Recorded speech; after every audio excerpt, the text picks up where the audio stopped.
Hello বন্ধুরা, good morning সবাইকে। Good morning বলার কারণ আছে, এটা রাত্রি নয়, এখন বাজে ভোর 4:30। তো সকাল সকাল উঠে গেছি, আমার স্নানও শেষ হয়ে গেছে।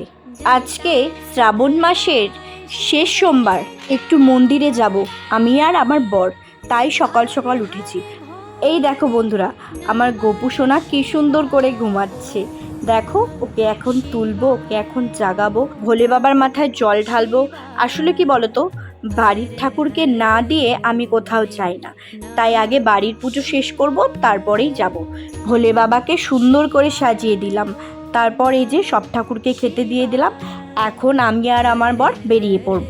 আমার মেয়ে ঘুমিয়েছে, ও এখন আর উঠবে না, তাই আমাদের খুব একটা অসুবিধা হয়নি। দেখো রাস্তাটা দেখো, পুরো ফাঁকা।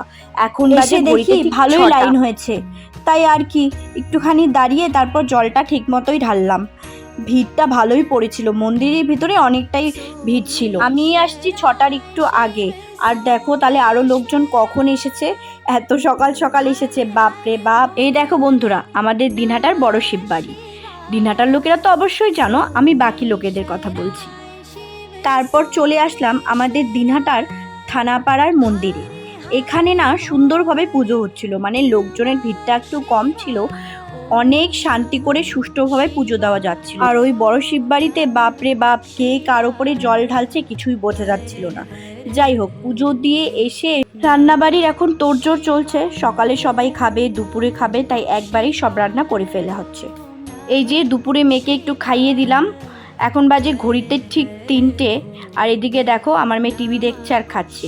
টিভি না দিলে ওকে আমি কিছুতেই খাওয়াতে পারবো না, তাই বাধ্য হয়ে টিভিটা একটু দিতে হয়। এখন আমার বর লাঞ্চ করছে। তো এখন বাজে দুপুর 3:30, ওই দুপুর বিকেল সব কিছু মিলিয়ে আর কি 3:30 বাজে। এখন আমার বর খাচ্ছে মুড়ি দিয়ে, ডাল দিয়ে। ও একবারই ভাত খায়, সকালে ভাত খায় আর খায় না। তো এখন মুড়ি দিয়ে, ডাল দিয়ে, সয়াবিন দিয়ে খাচ্ছে। পুরো ঘুমিয়ে উঠলো। মেয়েকে এখন খাওয়ালাম, এখন খাইয়ে এখন আমি আর মেয়ে ঘুমাবো। না আজকে আর ফল খাওয়াবো না, আমি ফলের রস টস করতে পারবো না, আমার শরীর চলছে না। বিশ্বাস করো বন্ধুরা, আমার একদম শরীর চলছে না। জানি না কেন, 4টার সময় উঠেছি দেখেছি না, বুঝতে পারছি না। খুব শরীরটা খুব খারাপ লাগছে, মুখ দেখে বুঝতেই পারছো সবাই। এখন একটু রেস্ট নেব, তারপর তোমাদের সাথে কথা হচ্ছে। মামা, ওর বাবা যখনই খেতে বসে তখনই এই যে চামচ দিয়ে একটু নাড়াচাড়া করবে, এটাই ওর খেলা। তো মেয়েকে এই যে ঘুম পাড়ানোর চেষ্টা চলছে, কিন্তু কিছুতেই ঘুমোচ্ছে না। এই যে সন্ধেবেলা পুরো খিদে পেয়ে গেছিল, কারণ আমি 12টার দিকে ভাত খেয়েছি আর কিচ্ছু খাইনি। তো এই যে একটু রুটি আর মা সবজি করেছে, তো একটু রুটি সবজি খেয়ে নিচ্ছি। আর আমার মেয়ে দেখো খাবে না কিছু, খাওয়ার বেলায় কিছু নেই, ও ধরবে, নাড়াচাড়া করবে, এগুলোই ওর খেলা। আর দেখো এই যে হঠাৎ করে আমার দাদা বৌদি চলে এসেছে ভাস্তাকে নিয়ে। তো এই যে ওরা একটু আসলো, আমরা গল্প টল্প করলাম, তারপর বেশিক্ষণ থাকে না, ওরা এই আসে এই আবার চলে যায়, আসলে আমার মেয়েটাকে দেখতে আসে। তো এই যে ওরা এখন চলে যাচ্ছে, তারপর রাত্রের ডিনার সেরে এই যে এখন ঘুমানোর পালা। এই যে দেখো আমার মেয়ে কিছুতেই ঘুমোচ্ছে না, এখন বাজে 12টা, ওর চোখে এখনো ঘুম নেই।